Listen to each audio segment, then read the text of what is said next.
오늘 우리에게 주신 하나님의 말씀은 창세기 35장입니다.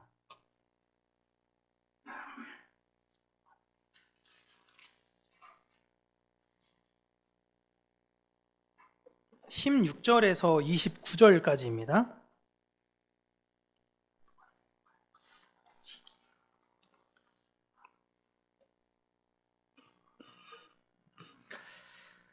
창세기 35장 16절에서 29절 우리 함께 읽도록 하겠습니다.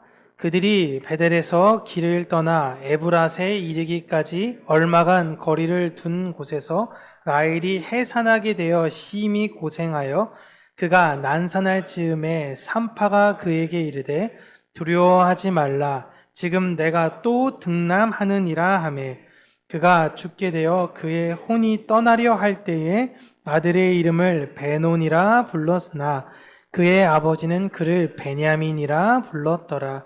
라헬이 죽음에 에브랏 곧 베들레헴 길에 장사되었고 야곱이 라헬의 묘에 비를 세웠더니 지금까지 라헬의 묘비라 일컫더라. 이스라엘이 다시 길을 떠나 에델 망대를 지나 장막을 쳤더라. 이스라엘이 그 땅에 거주할 때에 르우벤이 가서 그 아버지의 첩 비라와 동침하매 이스라엘이 이를 들었더라. 야곱의 아들은 12이라. 레아의 아들들은 야곱의 장자 르우벤과 그 다음 시므온과 레위와 유다와 이스사갈과 스불론이요. 라헬의 아들들은 요셉과 베냐민이며 라헬의 여종 비라의 아들들은 단과 납달리요. 레아의 여종 실바의 아들들은 갓과 아셀이니 이들은 야곱의 아들들이요 밧단 아람에서 그에게 낳은 자더라. 야곱이 기럇 아르바의 마므레로 가서 그의 아버지 이삭에게 이르렀으니 기럇 아르바는 곧 아브람과 이삭이 거류하던 헤브론이더라. 이삭이 나이가 180세라. 이삭이 나이가 많고 늙어 기운이 다함에 죽어 자기 열조에게로 돌아가니 그의 아들 에서와 야곱이 그를 장사하였더라. 아멘. 오늘은 이별 연습이라는 제목으로 하나님의 말씀을 우리 사랑하는 성도님들과 나누도록 하겠습니다. 우리 유초등부 오늘 설교도요, 창세기 50장인 요셉의 죽음, 그리고 그 앞전에 있던 야곱의 죽음에 대해서 이야기했고, 오늘도 죽음에 관한 이야기를 하는데, 공교롭게도 참 비극적이고 슬픈 일이 사실 밤 그리고 새벽 가운데에 일어나게 되었습니다. 거기에 있는 사람들도 사실 할로윈데이가 정확하게 무슨 건지는 잘 모르고요. 축제라는 의미에서 아마 그런 놀이를 즐기려고 거기 갔었을 텐데, 이태원을 한 번쯤 방문해 보신 분은 아시겠지만 그 뒷 골목이 굉장히 좁고요. 저도 가봐서 그러는데 이게 언덕이 많아요. 그래서 사람이 많으면 사실 굉장히 위험합니다. 굉장히 위험해서 참 가슴이 아프더라고요. 아침에 일어나자마자 이런 날벼락 같은 뉴스를 들어서 가슴이 아프기도 하고, 또한 가슴이 아픈 건 이런 게 내년에는 여러분 안 할 것 같죠? 사람이 죽으면 너무 놀라운 게 축제는 소문이 더 확산됩니다. 그래서 더 특이한 사람들이 많이 모여요. 그러니까 이것에 있어서 내년, 내후년 이제 앞으로 잘 우리가 대처해서 이러한 비극적인 일들이 참 없었으면 좋겠습니다. 야곱은 이제 그토록 마음에 새기고 있었던 베델에 이제 도착을 하게 되었고, 그곳에서 하나님을 만나고 다시 언약을 받았습니다. 그게 생육하고 번성해라 라는 거였죠. 그렇다면 이제 하나님의 그 언약을 받았던 야곱은 그 베델에서 정착하며 살아야 될 것 같은데 다시 또 다른 곳으로 이동하는 거예요. 하나님을 만난 곳이면 우리가 흔히 말하는 성지 아닙니까? 성지에서 계속 눌러 살아야 될 것 같은데 이상하게도 야곱은 그곳을 떠나서 다른 곳으로 가는 거예요. 그 목적지가 어디냐면 바로 아버지가 계신 곳입니다. 하란에서부터 내려오고 장인어른과의 모든 관계가 드라빔 사건으로 끝나게 되죠. 그리고 그 형과의 문제도 이제 해결이 되고, 이제 가족을 위해서만 살려고 세겜을 선택했는데 하나님께서 그곳에서 안타까운 일을 통해 야곱을 베델로 부르셨습니다. 그런데 이 야곱의 목적지는 베델이 아니라 그 아버지가 계신 곳이 그의 최종 목적지인 것이. 오늘은 우리가 세 가지 에피소드에 관한 내용이 나오는데요. 이 내용은 사실 모두 분리해서 고민해야 할 만큼 깊은 내용들이지만 이 세 가지 내용을 우리가 잘 보면서 우리가 이 세상에서 어떤 마음으로 살아가야 하며 어떤 것들과 이별해야 하는지를 좀 잘 고민해 보시기를 바랍니다. 첫 번째로는 이제 라헬의 죽음입니다. 이제 아버지에게로 가는 그 길 중에 베들레헴으로 가는 길에서, 베들레헴이 아니에요. 베들레헴으로 가는 길에서 라헬은 요셉을 낳은 지 16년 만에 다른 아들을 또 낳습니다. 그런데 자신은 이제 아이를 낳고 나서 더 이상 살지 못하게 될 것을 직감해요. 그래서 라헬이 그 아이를 베노니라고 부릅니다. 슬픔의 자식이라는 거예요. 그 슬픔의 자식이라고 부르고 죽어요. 그런데 그 베노니라고 부른 것을 야곱이 다시 오른손의 아들이라는 의미로 베냐민으로 바꾸죠. 그렇게 베들레헴 윗 지역인 라마에서 라헬을 장사 지내고 그녀를 기리는 돌을 세웁니다. 그런데 이 라마라는 장소에선 역사적으로 큰 비극이 두 번 일어나게 돼요. 예레미야 시절에 이 라마에서는 유대인 남성들 10대 중반에서부터 30대 혹은 40대까지 남성들을 모두 다 포로로 잡아가지고 바벨론으로 끌려갔던 장소가 바로 이 라마였습니다. 그때 어머니들이 끌려가던 자신의 아들을 보면서 그 라마에서 통곡을 해요. 그리고 또 어떤 사건이냐면 헤롯 시절에 2살 이하의 아이들이 모두 살해당해 어머니들이 통곡이 있었던 장소였죠. 이 장소는 라헬뿐만이 아니라 그 뒤로 아들을 통한 여인들의 통곡이 있는 장소가 되었습니다. 지금 그곳에 먼저 라헬이 묻힌 거예요. 라헬은 평생 남자아이를 가지고 싶었던 사람입니다. 평생. 그 욕망을 바라보면서 살았고요. 결국 그 욕망을 가지고 죽었습니다. 그래서 그녀가 두 번째 아들을 낳았을 때 내가 무엇을 그렇게 바라면서 살아왔던가 라는 회한이 찾아왔던 거예요. 내가 무엇을 위해서 이렇게 아들을 더 낳으려고 아득바득했던 것인가. 내 인생 참 슬프구나. 그래서 그녀의 마음의 탄식이 베노니라고 나오는 거예요. 슬픔으로 낳은 자식. 이게 라헬의 마지막 유언입니다. 여러분, 인생에서 누가 죽음을 피할 수 있을까요? 그런데 그 죽음을 앞두면 그동안 자신이 걸어왔던 그 길이 쭉 보입니다. 그때 여러분, 우리가 해야 할 말이 무엇일까요? 영광의 주님, 저를 맞이하여 주시옵소서. 죽음아, 저리 비켜라. 내가 주님께로 나아간다. 그 문을 어서 열어라. 라는 믿음의 담대한 고백인 걸까요? 아니면 끝까지 그 죽음의 두려움 앞에서 불쌍한 탄식만 하게 되는 것일까요?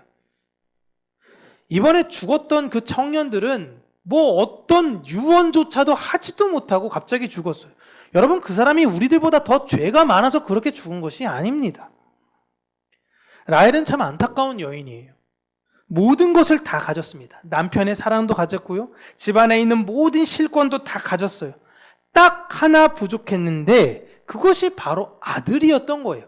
그런데 평생 그 부족했던 하나만 바라보며 살았던 참 슬프고도 가련한 여인입니다. 그 아내를 땅에 묻고 야곱은 다시 아버지를 향해서 떠납니다. 그리고 두 번째 사건이 일어나게 되는데요. 이제 에델 망대라는 곳을 지나면서 이제 그곳에 잠시 머무르기로 이제 야곱이 하는데, 에델 망대라는 뜻은 가축을 지켜보는 높은 장소라는 뜻이에요. 우리로 따지면 그냥 원두막 이렇게 생각하시면 됩니다. 채소를 한눈에 보기 위해서 세운 그런 거니까요. 이 지역에서 장막을 치고 잠시 머무는데 굉장히 큰 사건이 일어납니다. 장남인 르우벤이 빌하와 동침을 한 거예요. 빌하를 오늘 본문에서는 야곱의 첩, 아버지의 첩이라고 하지만 정확하게 이야기하면 라헬의 여종입니다. 근데 그 라헬이 지금 죽었어요. 라헬의 여종을 라헬이 죽자마자 르우벤이 빼앗은 것입니다. 이 내용에서 우리가 생각하는 것은 근친상간의 문제가 아닌 거예요.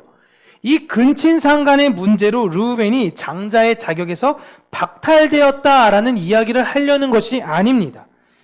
후에 이 일로 인해서 야곱의 유언에 보시면 르우벤을 책망합니다. 근데 이 내용에 보시면 네가 어떻게 나한테 그럴 수 있냐 라는 질투심을 가지고 유언했다라는 것이 사실은 아니에요.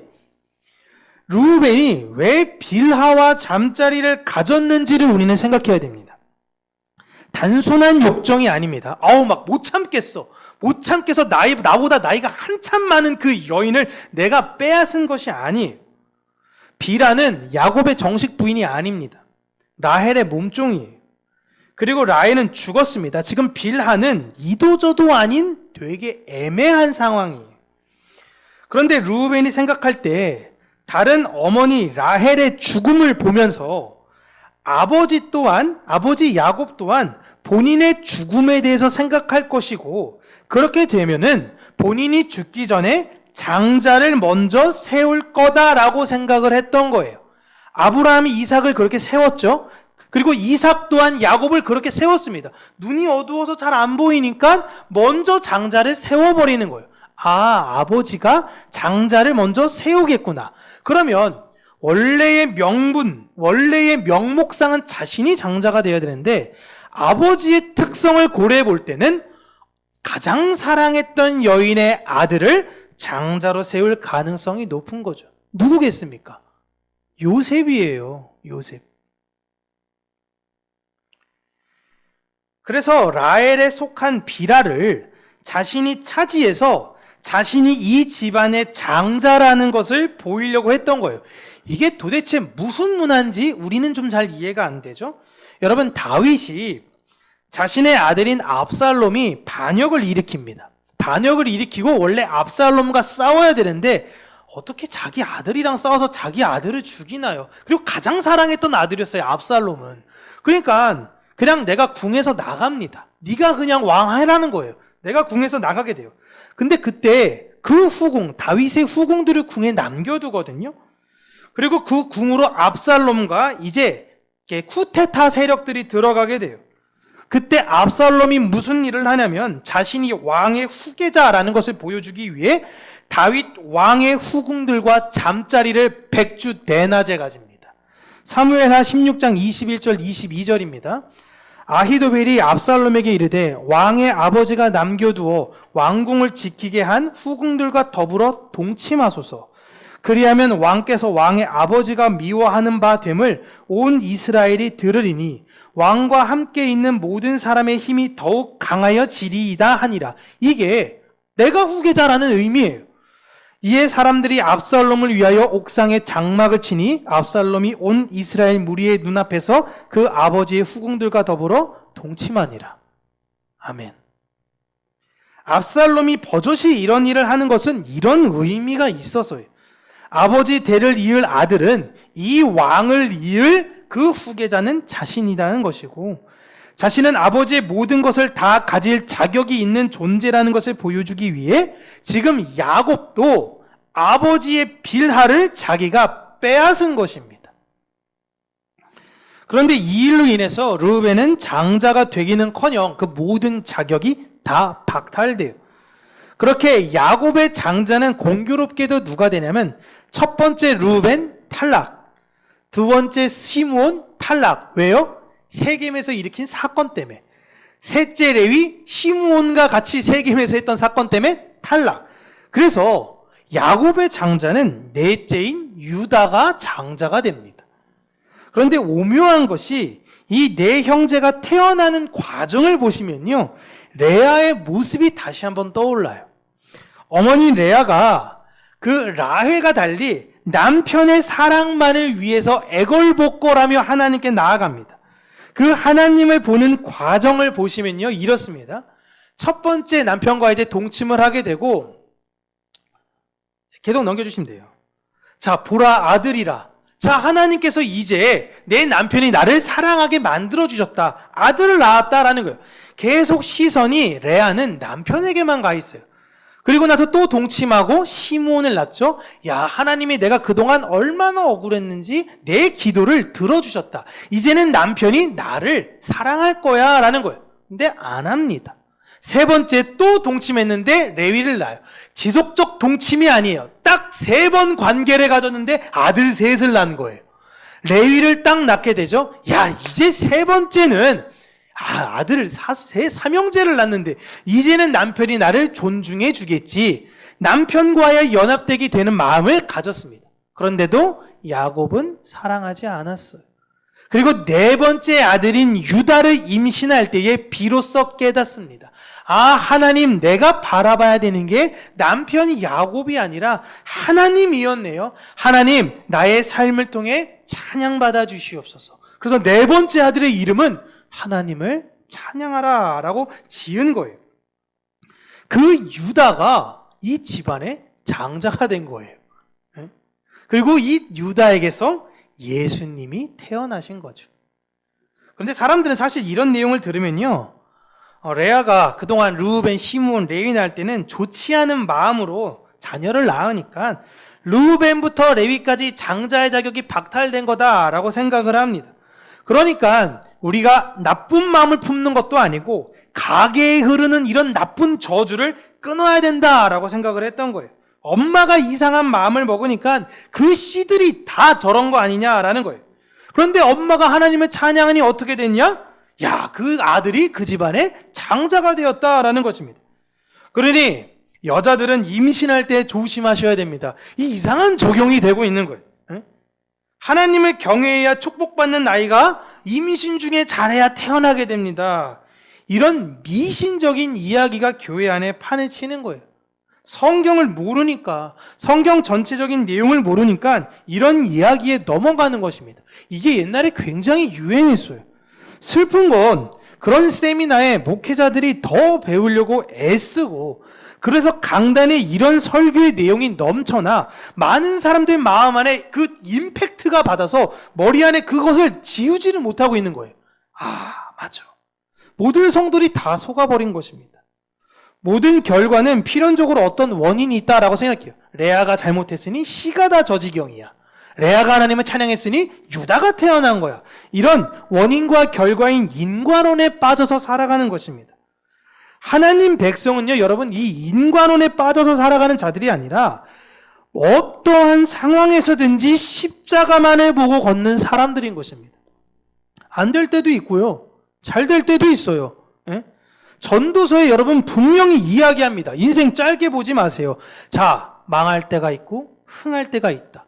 사랑할 때가 있고 헤어질 때가 있다. 미워할 때가 있고 기뻐할 때가 있고 즐거워할 때가 있고 슬퍼할 때가 있다. 모든 때가 있다라는 거예요. 그러나 중요한 건 그 때에 빠져드는 것이 아니라 그 모든 것을 만드신 하나님을 바라볼 줄 알아야 된다. 이게 전도서예요. 우리가 1, 2년쯤 잘 되다가 한 10년쯤 잘 되다가 완전히 망할 수 있어요, 여러분. 혹은 지금 힘들더라도 후에 잘 될 수 있는 거고요. 몰라요, 어떻게 될지. 중요한 건 하나님, 내 인생은 탄탄대로만 하게 해주시옵소서, 내 자녀들은 탄탄대로만, 그런 것이 아니라 하나님, 나와 우리 가족은 어떠한 상황에서든지 십자가만 붙들게 하여 주시옵소서. 그게 성도의 기도예요. 야곱이 어땠습니까? 그동안 계속 이 인과론에 빠진 거예요. 내가 뭘 잘못했나? 내가 뭐 헌금을 제대로 안 했나? 뭘 제대로 안 했나? 근데 사실상 여러분, 우상도 숭배하고 10년 동안 숲곳에서 얼마나 잘 지냈습니까? 하나님을 제대로 경배하지 않은데도 탄탄대로였던 거예요. 이래도 되네? 저래도 되네? 안 망하네? 야, 세겜으로 일단 이사가. 그러다 완전 쫄딱 망할 뻔했던 거죠. 이렇게 생각하면서 사니까 근본적으로 베델에 가야 되는 마음이 있음에도 그 불편한 마음을 가지고 계속 불안하면서 사는 거예요. 그러니까 오늘날 성도들이 어떤 마음으로 살아요? 자기가 죄 짓는 거 알면서도요, 하나님한테 회개해야 되는데, 이렇게 하면 안 되는 것 같은데, 내가 좀 신앙생활, 근데 뭐 잘 살아왔잖아. 아무 일 없었잖아. 그냥 가는 거예요. 진짜 여러분, 가끔 저는 기도하다가 무서워요. 안 무서울까? 분명히 불안할 텐데, 분명히 두려울 텐데. 이 성경을 보면서 우리는 그걸 발견하는 거예요. 아, 야곱이 이렇게 망했구나. 그럼 나는 어떻게 해야지? 안 걸어가야지 라고 하는데, 야곱은 야곱, 나는 나. 야곱이 됐다고 내가 그럴 거라는 보장이 어디 있어? 그럼 나는 내다로 가는 거예요. 그리고 또 망합니다. 천부여 의지 없어서 내 다시 한 번만 봐주세요. 이런 악순환의 사이클이 야곱의 인생에서 계속 반복됐던 거예요. 이걸 끊어야 되는 거예요. 그리고 다시 한번 야곱의 아들들의 이름에 대해서 쭉 거론을 하고 있습니다. 26절 보시면 이들이 모두 밧단 아람에서 태어난 사람, 낳은 사람이라고 이야기하는데 베냐민은 거기서 태어난 아들이 아니거든요. 베들레헴, 그 라마에서 태어났습니다. 그럼에도 아직 야곱이 아버지를 만나러 가기 전에 태어났으니 밧단 아람에서 나왔다라고 그냥 뭉뚱그려서 이야기를 하고 있는 거예요. 이 이야기라는 게 뭐냐면 이 아들들이 모두 아버지를 만나러 가는 야곱의 여정 가운데의 열매다라고 이야기하는 것입니다.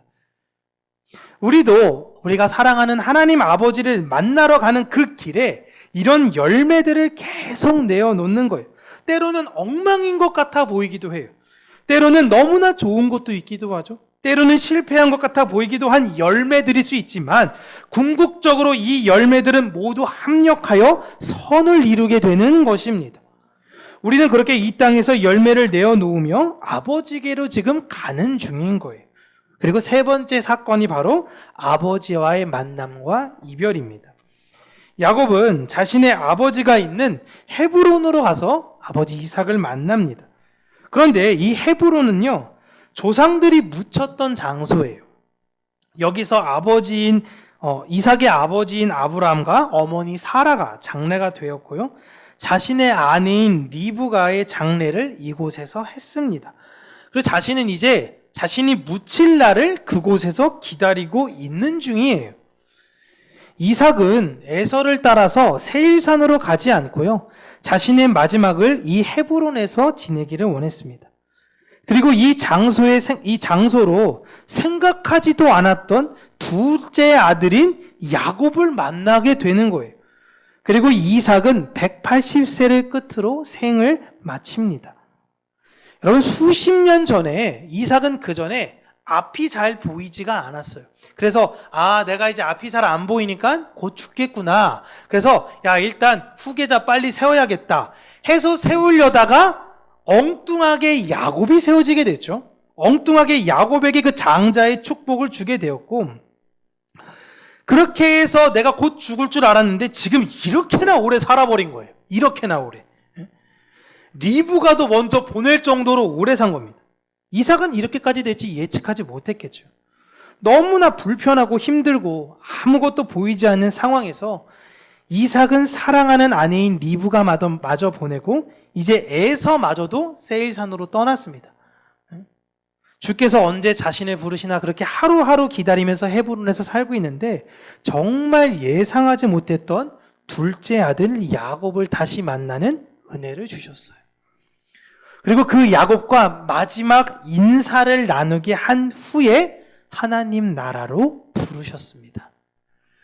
지금 35장에 우리가 쭉 야곱의 삶을 한번 비춰보면요. 야곱의 삶은 이별의 연속이에요. 베델에서 사랑했던 드보라를 보내게 되죠. 그리고 사랑했던 라헬을 라마에서 보냅니다. 또한 사랑했던 아버지를 이제 헤브론에서 보내요. 이게 그냥 내 주변에 있는 사람 세 사람이 이렇게만 죽어도 마음의 무게가 엄청 무거울 텐데 내가 사랑했던 사람들, 내가 의지했던 사람들, 내가 신뢰했던 사람들과의 이별을 연속적으로 경험하고 있는 것입니다. 만약에 여러분 예전에 야곱이었다면요, 이 이별의 무게를 견디기 힘들었을 것이에요. 그러나 이제 야곱은 자신이 어디로 가며 어떻게 살아야 하는지를 명확하게 알았습니다. 그 베델의 하나님께서 과정을 통해서 하나님께서 야곱에게 그 믿음을 허락하신 거예요. 그래서 하나님께서 맨 처음 야곱에게 무슨 이야기했냐면 복 받은 사람이라고 이야기한 거예요. 너 이제 흔들리지 않을 거야. 너 이제 두려워하지 않을 거야. 네가 어느 것을 붙잡아야 하는지 넌 온전히 아는 사람이 될 거야 라는 그 복을 하나님께서 야곱에게 주신 것입니다. 여러분, 사람들의 삶에는 필연적으로 이별이 존재합니다. 그런데 많은 이들이 그 이별에 대한 대처를 어려워해요. 내가 사랑하는 이가 사실 어디로 가는지 모르기 때문에 두렵고요. 나 또한 어디로 갈지 모르니까 두려운 것입니다. 그러나 하나님 백성들은 자신이 어디를 갈지 알아요. 막연한 것이 여러분 아닙니다. 알아요. 내가 어디로 갈지. 그래서 불안하지 않습니다. 물론 헤어짐으로 슬플 수 있어요. 제가 제 사랑하는 아내나 제 부모님이나 제 딸이나 죽게 되면 오직 믿음으로 괜찮습니다. 여러분 정신병자예요. 애통하는 마음이 어떻게 안 나옵니까? 사랑하는 사람이 죽었는데 그 슬플 수밖에 없죠. 보고 싶기 때문에 매일 밤이 괴로울 수도 있어요. 하지만 불안하지는 않아요. 이 차이가 있어요. 우리는 지금 이별이 완전한 헤어짐이 아닌 것을 알기에 슬픔을 이길 수 있는 것입니다. 제가 때론 제 딸과 그 이별에 관한 연습을 해요. 소영아, 아빠가 먼저 죽을 수도 있고 소영이가 먼저 죽을 수도 있어. 그런데 분명히 만약에 소영이가 먼저 죽게 되면 아빠는 너무 슬프겠지만 소영이는 하늘에서 이미 아빠와 함께 있을 것이니 너무 걱정하지 않아도 돼. 또한 아빠도 마찬가지야 라고 연습은 시키는데 안 돼요. 여러분, 막상 닥치면 그게 잘 안 돼요. 소영이가 그 얘기하면 맨날 잘 때 울어요. 그래서 사모님이 아이 그만 울리고 그냥 평범하게 재우라고 늘 이야기를 하는 거예요. 하지만 이런 이별에 관한 믿음의 연습을 하는 것입니다. 사람에게 이별은 여러분 선택이 아니에요. 필수입니다. 안 헤어집니까? 내가 망각하고 있다가 딱 이별되면 그때 막 갑자기 괜찮아? 이렇게 되나요? 많은 이들이 이별을 무시하려고만 하지 이별을 연습하지 않습니다. 이별 연습이라는 건 앞으로 닥치면 다 되니까 헤어짐을 먼저 생각하고 슬퍼하고 괴로워하면 되겠지. 나중에 그 일 좀 만날 때 좀 괜찮아지겠지. 이 훈련하라는 것이 여러분 아니에요. 분명한 믿음을 가지고 그 믿음으로 이 아이에게 양육하라는 뜻입니다. 근데 내가 불안하니까 양육이 안 되는 거예요. 얘 죽으면 안 되는 거예요. 나 죽으면 안 되는 거예요. 내 부모님 죽으면 안 되는 거예요. 언제 천년만년 살아야 됩니까? 다 이별하잖아요. 이 현실이 확실하잖아요. 그런데 모두 다 그냥 잊고만 살려는 거예요. 내가 언젠가 헤어지기 때문에 그 후회를 남기지 않기 위해 지금 최선을 다하는 것이 이별 연습입니다. 다시 한번 확인하는 거예요. 맞아. 우리는 그 나라에서 만나겠지만 지금 내가 너를 최선을 다해서 사랑할 거야. 최선을 다해서 힘써 사랑할 거야. 제가 평강교회 가운데 우리는 70이라는 은퇴 연수가 있긴 하지만 언젠간 이별을 하겠죠. 이별하니까 대충 할까요? 사역?